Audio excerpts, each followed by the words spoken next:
Hello, good morning mga amigo, amiga. Ni ta karon mag-harvest na ta sa atong sweet corn nga ako ang gitanom adtong December the 2nd. So mga 2 months na kay end of February naman ta karon. So murag ready na gyud ni sila i-harvest. Kay kuan naman guwang naman tan-awon pero dili pa tanan naa pa yung uban nga umaabot. So sukad pagtanom na ko ani kaduha ra ni nako siya gitagaan og fertilizer. Ang akong gigamit ang kuan blood and bone nga kanang powder siya. So ako lang siyang gi-dissolve sa water para maoy akong gibutang sa ako ang sweet corn. So maura na siya. Then after 2 months ready na siya kuanon harveston. So maayo unta og sweet good siya kay sweet corn man. So anyway, this is my first time kaya excited kaayo ko nga mag-harvest ni ani. So ato ang chikon.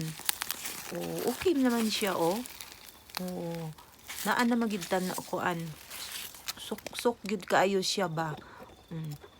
So karon mag-harvest pa ta og some more.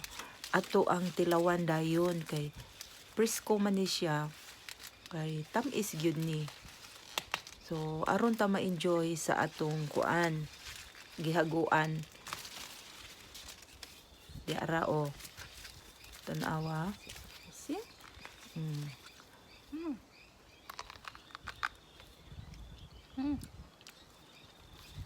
Tamis. Sweet. Padaghan dira. Sweet siya. Tamis kaayo. May uban gi kuan. Kay fresh ba?